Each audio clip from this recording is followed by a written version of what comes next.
नमस्कार, अन्वीज रेसिपी चॅनेलमध्ये आपल्या सगळ्यांचं स्वागत आहे। आज आपण उपवासाची खिचडी, साबुदाण्याची खिचडी कशी बनवायची ते बघणार आहोत। 2 वाटी भिजवलेले साबुदाणे, शेंगदाण्याचा कूट पाऊण वाटी, बारीक चिरलेला बटाटा, 2 मीडियम साईजचे बटाटे आहेत ते बारीक केलेले आहेत, एवढ्या साईजचे ठेवलेले आहेत ते बटाटे, आणि 5 ते 6 मिरची आहे त्याच्यामध्ये चॉप केलेले आहेत बारीक, अर्धा चम्मच जिरं, चवीनुसार मीठ। चला आता आपण खिचडी बनवायला सुरुवात करूया।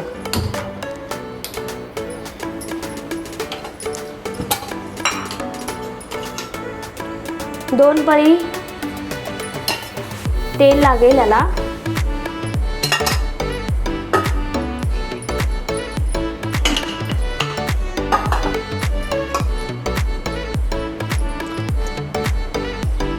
आता हे गरम झालेलं आहे तेल, त्यामध्ये आपण अर्धा चम्मच जिरे टाकून घेणार आहोत। ते असे पूर्णपणे भाजले गेले की आपण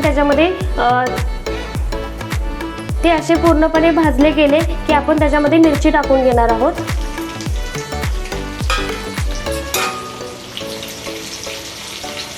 मिरची पूर्ण भाजून द्यायची आहे आपल्याला, नाहीतर ती कच्ची राहते।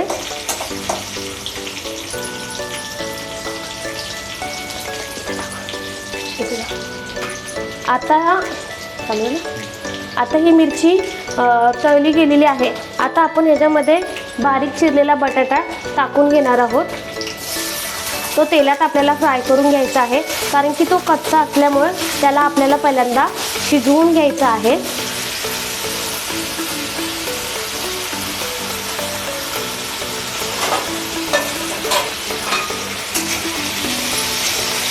त्याला असं पूर्ण तेलामध्ये फ्राय करून त्याला शिजवून घ्यायचं आहे आपल्याला।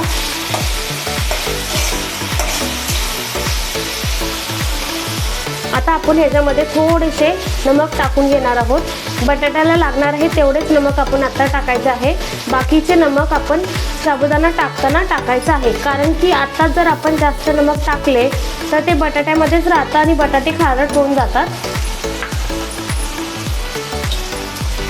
त्यामुळे आपण आता थोडेसे नमक टाकणं जेवढे गरजेचं आहे बटाटे शिजण्यासाठी। बटाट्यांचं नमक आता आपण हे सगळं शिजवून घेणार आहोत। हे तेलात असल्यामुळे हे पटकन फ्राय होते आणि पटकन शिजल्या जाते। आपण ह्याला 2 मिनिटं झाकून शिजवून घेणार आहोत। आता हे 2 मिनिटं आपण झाकून ठेवायचे आहे। आता आपण हे ओपन करून बघणार आहोत।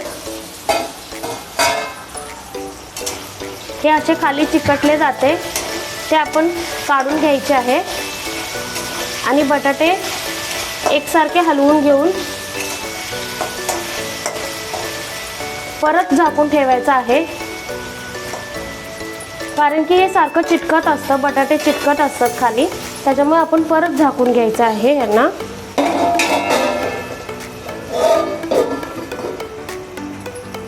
आणि परत आपण शिजू द्यायची वाट बघायची आहे। आता आपण हे ओपन करून बघणार आहोत बटाटा शिजला आहे का नाही। हा बारीक कापलेला बटाटा असतो, त्याच्यामुळे हा पटकन शिजतो, कारण की आपण त्याला तेलात शिजवतो, त्याच्यामुळे तो शिजतो लवकर। आता हा शिजलेला आहे बटाटा, त्याच्यामध्ये आपण साबुदाणे टाकून घ्यायचे।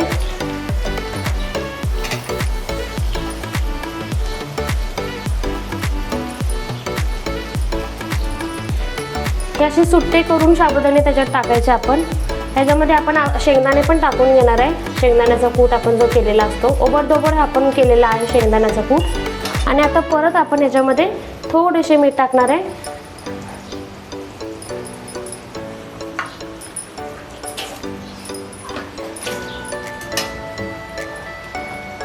आता हे आपण सगळं हलवून घ्यायचं आहे व्यवस्थित।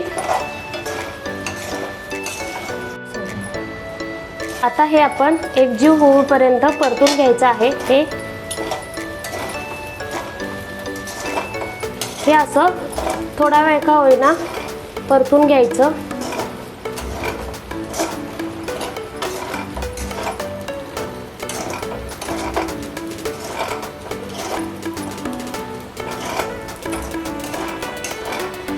हे बारीक गॅसवर सगळं करायचं आहे आपल्याला आणि ह्याला आपण 2 मिनिटं झाकून ठेवणार आहोत.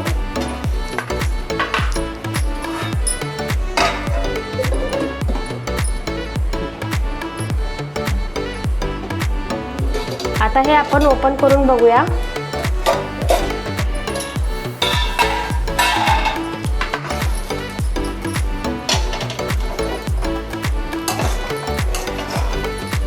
आता आपले साबुदाण्याची खिचडी खाण्यास तयार आहे. आता आपण ही खाऊ शकतो. तुम्हाला माझी रेसिपी आवडली असेल तर तुम्ही लाईक, शेअर आणि सबस्क्राईब करायला विसरू नका. धन्यवाद.